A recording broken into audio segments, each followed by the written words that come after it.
So it's a pretty grotty day in January. It is pouring with rain outside, and one of the exciting things about this time of year is we can start looking ahead. It's really exciting to start thinking about seeds and flowers and the summer, but sometimes it's also a little bit daunting when you have seed catalogues like this and you don't know where to start. So I'm just going to run through some of the things to look out for, which will narrow down what you want to buy so you don't get too long a list, and we will go from there. You may or may not have had some of your catalogues coming through the door. These are actually last year's, as you can see, spring 2020, but I'm just using them as demonstration purposes. So I do love Sarah Raven for her magazines and the sorts of flowers that she suggests growing, and there's a couple of there's some things in there I want to draw your attention to. However, I tend to mainly use Chilton seeds. Again, this is the 2020, my 2021 version is completely scribbled on. So yeah, I tend to use Chilton seeds and get them all from one place, so I save on postage basically. It has a really good website.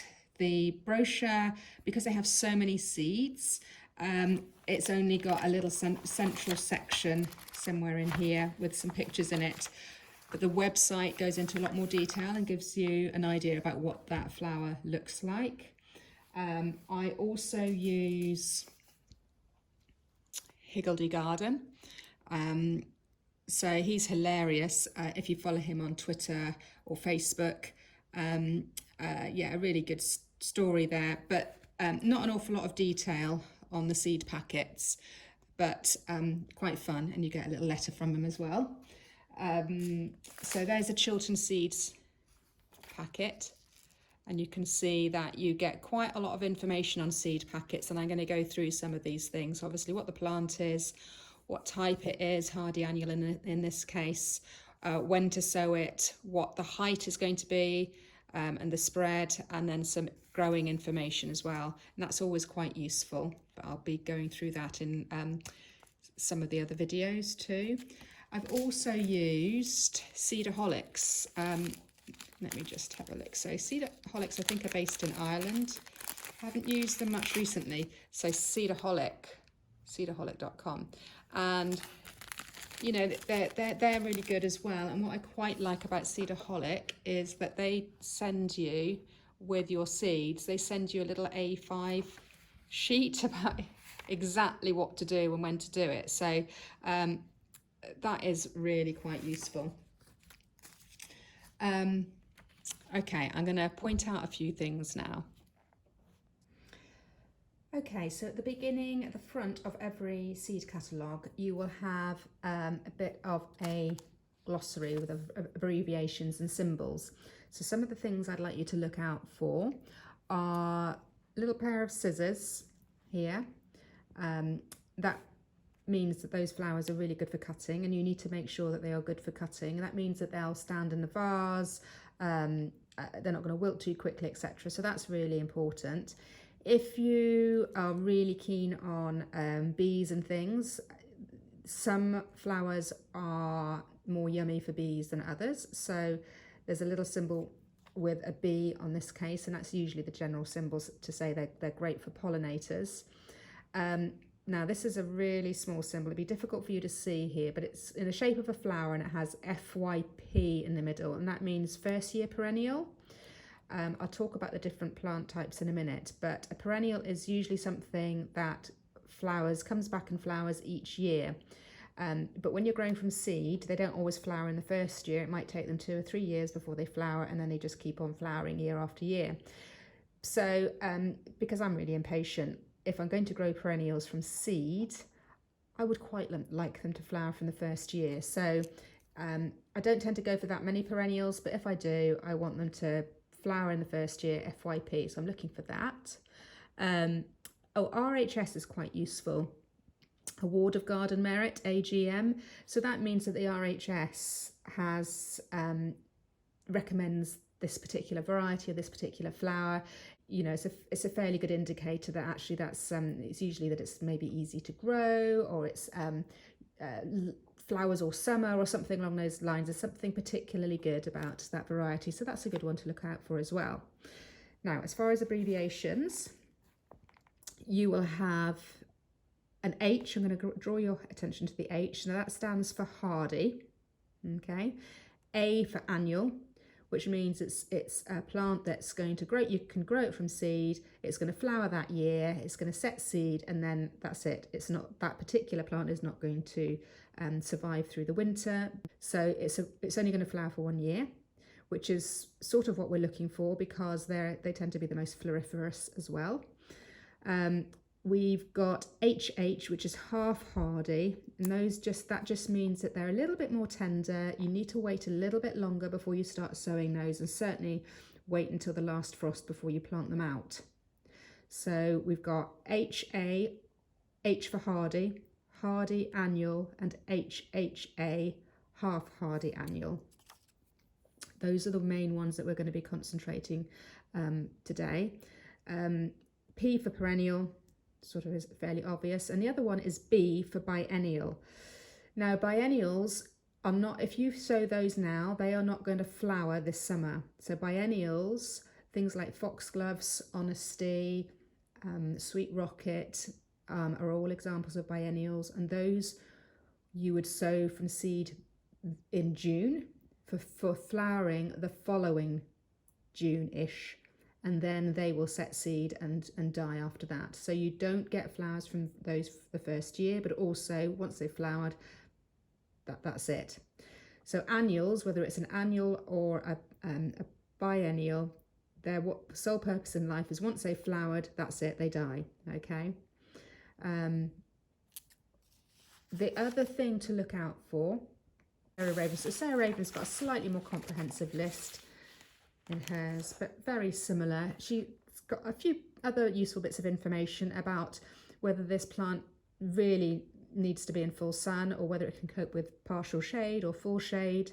You've got the RHS awards again. She's got ones that she says might need a bit of support, so a cane of some sort. There's the scissors there for the good for cutting. Most of hers will be good for cutting.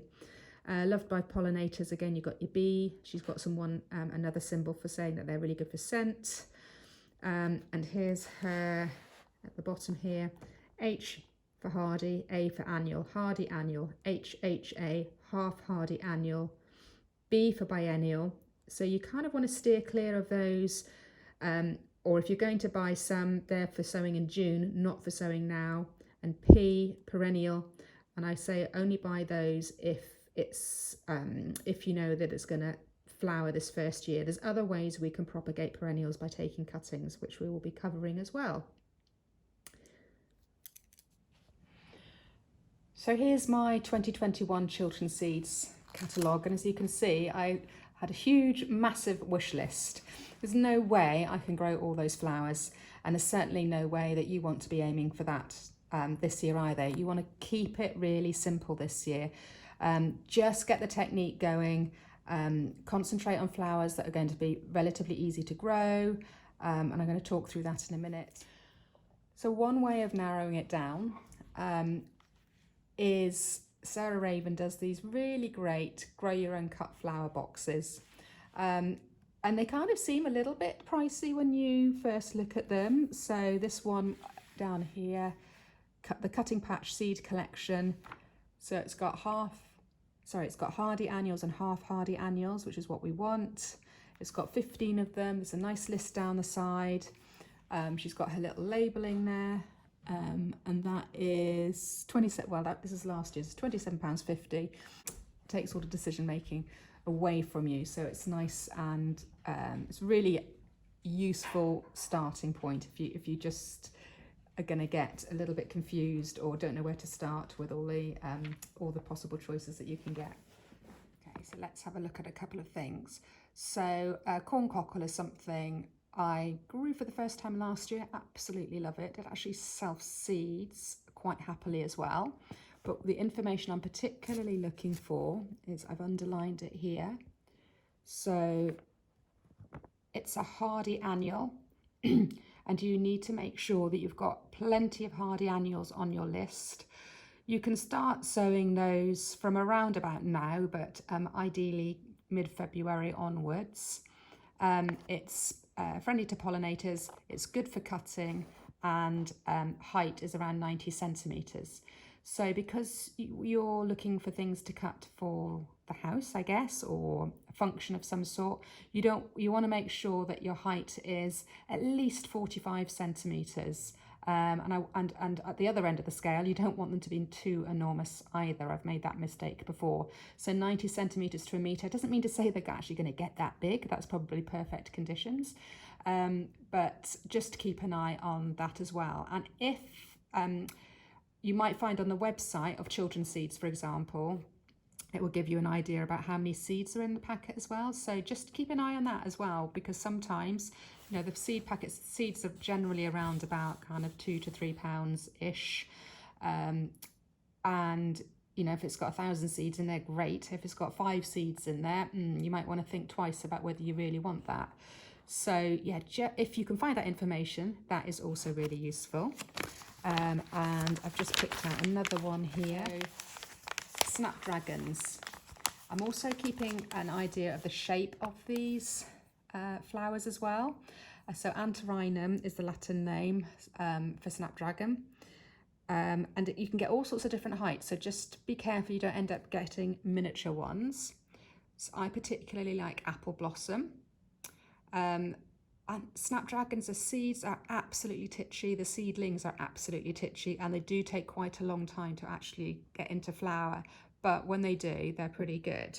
So again, I'm looking for this information. It's telling me that these are quite tall, they're 90 centimetres. That is pretty tall. I don't think I've ever got them quite that big. Certainly not growing outside in a polytunnel, they'd certainly get to that stage. But look, this is a half hardy annual, so I don't want to be planting this out or getting this going too early. It'll struggle, but I do want it on my seed list. It's good for pollinators, it's good for cutting, and there's a little description here as well. So that's another one I would put on my list. And yeah, it's just a question of going through the seed catalogue, cross-referencing with some pictures so you know what they look like. And it might be worth getting some sort of a system going, so you can have your wish list, but then you've got something to cut down on, so that you're not ending up with too many flowers that are let's put that back a bit, so you're not ending up with too many flowers that sort of are daisy type shapes. Like cosmos are lovely, but if you had everything that was in a sort of a daisy shape like that, you want to try and get as much variety in your flowers as well. So I've just done a little list here. So for example, if I was to choose Cosmos Purity, it's a half hardy annual. It's white, so I want to make sure that on my list, unless you particularly wanted everything in white, you know, make sure that you've got, you know what the colours are, so you can sort of got a bit of a variety there, or it's within the colour scheme that you want it to be, and also a bit of an idea of the shape. So is it like a focal type flower? Well, Cosmos is sort of halfway in between, in my opinion.